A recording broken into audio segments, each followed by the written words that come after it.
Hey everyone, it's Ivan, kitpatcher.com, out here for another gear review, and today, talking lasers. This guy right here, which is by Holosun, it is the LE221G. What do all those letters and numbers mean? I'm not sure. I imagine the L is for laser. The E, I want to say, is for elite. Not really sure how that's quantified. Numbers, no idea. The G is for green. So, offered in two different variations. What is it? It is a weapon-mounted aiming laser. So this one is, as I said, two different versions, one being green, the other being red, as far as in the visible spectrum. And then there's also coaxially mounted a infrared laser. So if you're shooting under night vision, you can use this to aim, and yeah, it's pretty cool.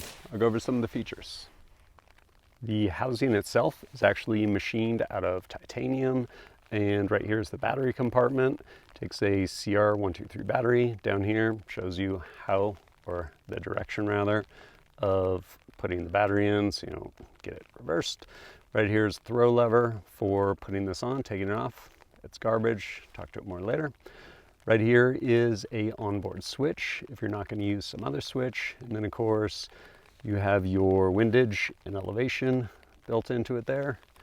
And there's a cap up here covering it so you don't accidentally emit. You can of course flip that thing off, and then back here we have all of our different settings. On the far left we go from VIS low, IR low, off, IR high, and VIS high. And then back here is a plug where you can use other switches like this one right here by Unity Tactical. So first, I'll go ahead and speak to how I've used it, and then I'll get into how it's done for me. As far as my use with it, shot it on a number of different guns, this being the most recent host gun. It is a 11.5 Griffin Armament rifle with their Recce 5K. Of course, the LE221G, SureFire Scout Vampire, both synced up to the switch from Unity Tactical. The Holosun AEMS, also green, Scalarworks Elite mount, one of the old die-free, or yeah, one of the old stoner rifle grips, and yeah, padded sling by Sierra. But I have actually shot this a lot on a number of different host guns, from doing stuff during the day, like using that VIS green laser, as well as doing some shooting at night with the IR laser.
All of that said, how is it done for me?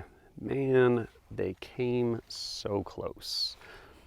Honestly, it's done a good job on a couple fronts. One, the green VIS laser, well, first of all, the lasers they move together. So when you go to zero them, it makes it way easier. If you've ever tried to zero just IR laser, it's a nightmare.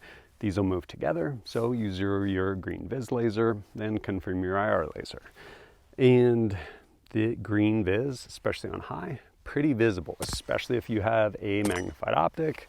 The way I'll usually do it is, especially with a magnified optic or magnifier, I'll basically get my day optic zeroed, sometimes at 100 yards, and I will just sit there and move the laser so that it is converging at 100 yards.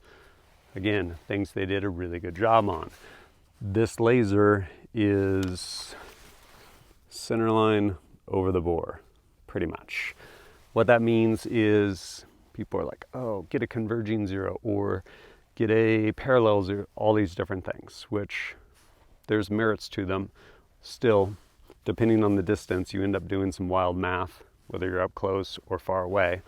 This, up close, you have the mechanical standoff of the laser emitter to the bore, and at distance, all you're ever doing is holding up. It's not like, well, if they converge, carry the 7 minus 3, like no. Just hold a little bit high, which is great. I will say they kind of missed the mark. Well, actually, let me finish with the IR laser. IR laser works well, and when it comes down to it, IR laser is the IR laser. In that, on the civilian side, you're limited by output. But I need a mil power. Why? To blind people? Like, no. This will do everything you ask it to do with respect to, yeah, that laser emitter. And since I had that cap on there earlier, yes, directly over the bore, which is where, almost directly over the bore, which is where first, like, near miss. In that, man, so close. So rather than actually having both of those emitters vertical, stacked, they're side by side. I haven't shot it out to a distance. I'm sure one of them diverges a little bit.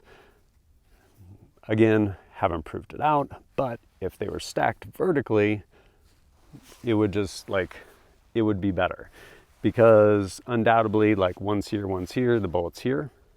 And so at distance, I'm sure that walks off some. Whereas if they're both vertical, you're just following the true arc or the path of the bullet, which would be great. So close.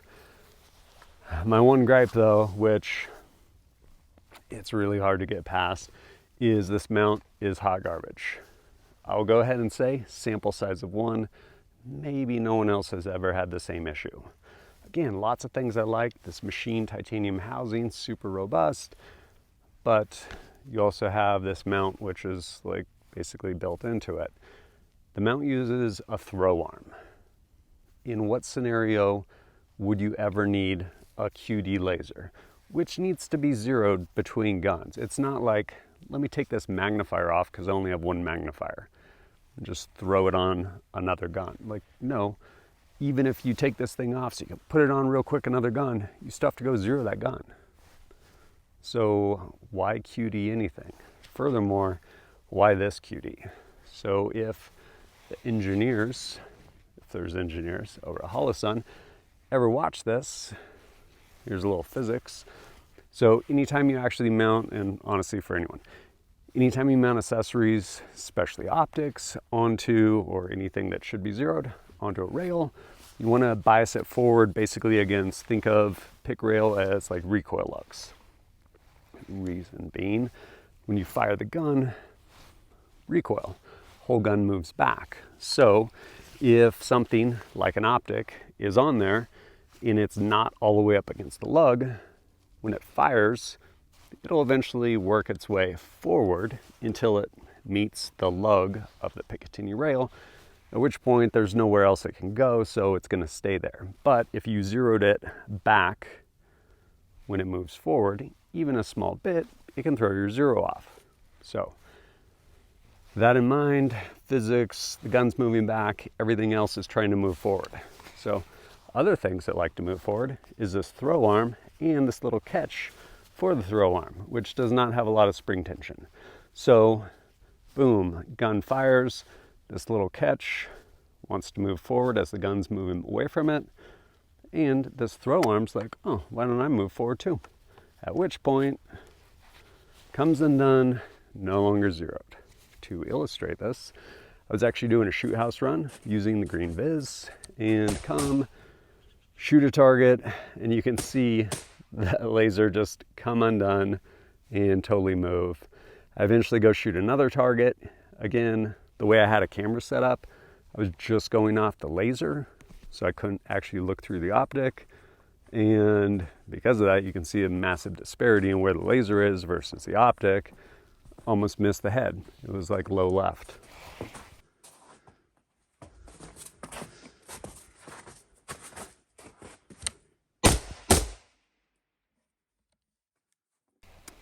So, I don't know, workarounds.